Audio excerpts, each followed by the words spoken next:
Chapter 13. Parable of the Farmer Scattering Seed. Later that same day, Jesus left the house and sat beside the lake. A large crowd soon gathered around him, so he got into a boat. Then he sat there and taught as the people stood on the shore. He told many stories in the form of parables, such as this one. Listen. A farmer went out to plant some seeds. As he scattered them across his field, some seeds fell on a footpath, and the birds came and ate them. Other seeds fell on shallow soil with underlying rock. The seeds sprouted quickly because the soil was shallow, but the plants soon wilted under the hot sun, and since they didn't have deep roots, they died. Other seeds fell among thorns that grew up and choked out the tender plants. Still other seeds fell on fertile soil, and they produced a crop that was 30, 60, and even 100 times as much as had been planted. Anyone with ears to hear should listen and understand. His disciples came and asked him, "Why do you use parables when you talk to the people?" He replied, "You are permitted to understand the secrets of the kingdom of heaven, but others are not. To those who listen to my teaching, more understanding will be given, and they will have an abundance of knowledge. But for those who are not listening, even what little understanding they have will be taken away from them. That is why I use these parables. For they look, but they don't really see. They hear, but they don't really listen or understand. This fulfills the prophecy of Isaiah that says, 'When you hear what I say, you will not understand. When you see what I do, you will not comprehend. For the hearts of these people are hardened, and their ears cannot hear, and they have closed their eyes. So their eyes cannot see, and their ears cannot hear, and their hearts cannot understand. And they cannot turn to me and let me heal them. But blessed are your eyes because they see, and your ears because they hear. I tell you the truth, many prophets and righteous people longed to see what you see, but they didn't see it. And they longed to hear what you hear, but they didn't hear it. Now, listen to the explanation of the parable about the farmer planting seeds. The seed that fell on the footpath represents those who hear the message about the kingdom and don't understand it. Then the evil one comes and snatches away the seed that was planted in their hearts. The seed on the rocky soil represents those who hear the message and immediately receive it with joy. But since they don't have deep roots, they don't last long. They fall away as soon as they have problems or are persecuted for believing God's word. The seed that fell among the thorns represents those who hear God's word, but all too quickly the message is crowded out by the worries of this life and the lure of wealth, so no fruit is produced. The seed that fell on good soil represents those who truly hear and understand God's word and produce a harvest of 30, 60, or even 100 times as much as had been planted. Parable of the wheat and weeds. Here is another story Jesus told. The kingdom of heaven is like a farmer who planted good seed in his field. But that night, as the workers slept, his enemy came and planted weeds among the wheat, then slipped away. When the crop began to grow and produce grain, the weeds also grew. The farmer's workers went to him and said, "Sir, the field where you planted that good seed is full of weeds. Where did they come from?" "An enemy has done this," the farmer exclaimed. "Should we pull out the weeds?" they asked. "No," he replied. "You'll uproot the wheat if you do. Let both grow together until the harvest. Then I will tell the harvesters to sort out the weeds, tie them into bundles and burn them, and to put the wheat in the barn." Parable of the mustard seed. Here is another illustration Jesus used. The kingdom of heaven is like a mustard seed planted in a field. It is the smallest of all seeds, but it becomes the largest of garden plants. It grows into a tree, and birds come and make nests in its branches. Parable of the yeast. Jesus also used this illustration. The kingdom of heaven is like the yeast a woman used in making bread. Even though she put only a little yeast in 3 measures of flour, it permeated every part of the dough. Jesus always used stories and illustrations like these when speaking to the crowds. In fact, he never spoke to them without using such parables. This fulfilled what God had spoken through the prophet. "I will speak to you in parables. I will explain things hidden since the creation of the world. Parable of the wheat and weeds explained. Then, leaving the crowds outside, Jesus went into the house. His disciples said, Please explain to us the story of the weeds in the field. Jesus replied, The Son of Man is the farmer who plants the good seed. The field is the world, and the good seed represents the people of the kingdom.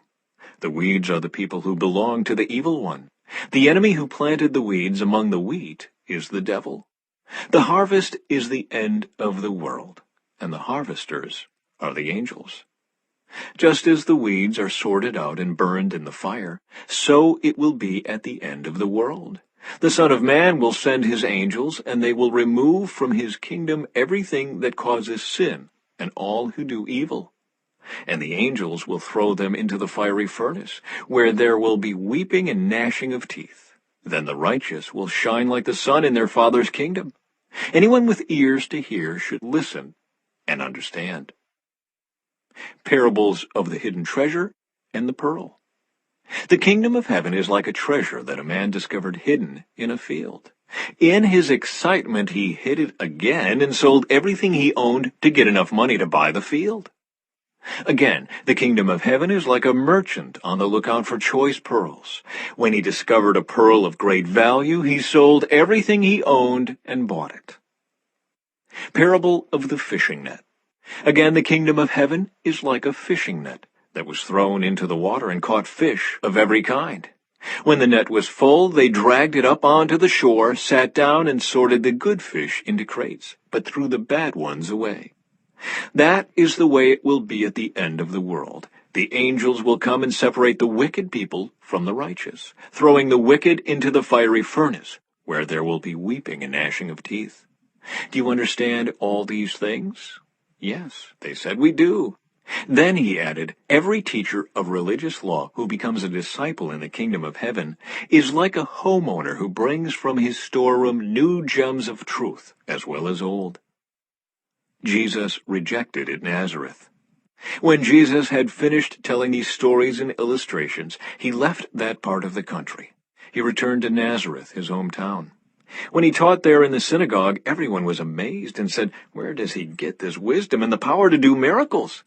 Then they scoffed, He's just the carpenter's son, and we know Mary, his mother, and his brothers, James, Joseph, Simon, and Judas.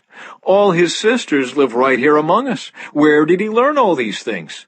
And they were deeply offended and refused to believe in him. Then Jesus told them, A prophet is honored everywhere except in his own hometown and among his own family. And so he did only a few miracles there because of their unbelief.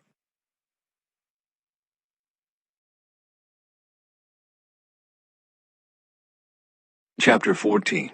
The Death of John the Baptist. When Herod Antipas, the ruler of Galilee, heard about Jesus, he said to his advisers, This must be John the Baptist raised from the dead. That is why he can do such miracles. For Herod had arrested and imprisoned John as a favor to his wife Herodias, the former wife of Herod's brother Philip. John had been telling Herod, It is against God's law for you to marry her.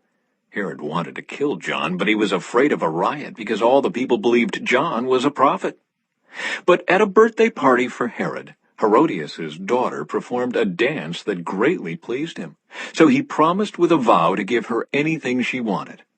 At her mother's urging, the girl said, I want the head of John the Baptist on a tray. Then the king regretted what he had said, but because of the vow he had made in front of his guests, he issued the necessary orders. So John was beheaded in the prison, and his head was brought on a tray and given to the girl, who took it to her mother. Later, John's disciples came for his body and buried it. Then they went and told Jesus what had happened. Jesus feeds 5,000. As soon as Jesus heard the news, he left in a boat to a remote area to be alone. But the crowds heard where he was headed and followed on foot from many towns. Jesus saw the huge crowd as he stepped from the boat, and he had compassion on them and healed their sick. That evening the disciples came to him and said, This is a remote place, and it's already getting late. Send the crowds away so they can go to the villages and buy food for themselves. But Jesus said, "That isn't necessary. You feed them." "But we have only 5 loaves of bread and 2 fish," they answered. "Bring them here," he said. Then he told the people to sit down on the grass. Jesus took the 5 loaves and 2 fish, looked up toward heaven, and blessed them. Then, breaking the loaves into pieces, he gave the bread to the disciples, who distributed it to the people. They all ate as much as they wanted, and afterward the disciples picked up 12 baskets of leftovers. About 5,000 men were fed that day, in addition to all the women and children.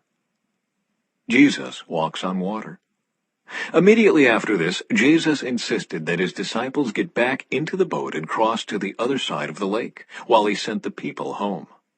After sending them home, he went up into the hills by himself to pray. Night fell while he was there alone. Meanwhile, the disciples were in trouble far away from land, for a strong wind had risen, and they were fighting heavy waves. About 3 o'clock in the morning, Jesus came toward them, walking on the water. When the disciples saw him walking on the water, they were terrified. In their fear, they cried out, "It's a ghost!" But Jesus spoke to them at once. "Don't be afraid," he said. "Take courage, I am here." Then Peter called to him, "Lord, if it's really you, tell me to come to you walking on the water." "Yes, come," Jesus said. So Peter went over the side of the boat and walked on the water toward Jesus.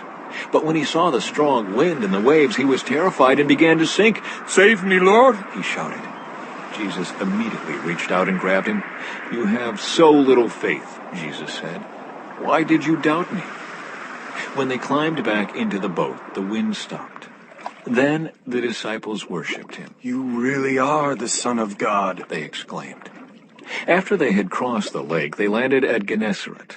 When the people recognized Jesus, the news of his arrival spread quickly throughout the whole area, and soon people were bringing all their sick to be healed. They begged him to let the sick touch at least the fringe of his robe, and all who touched him were healed.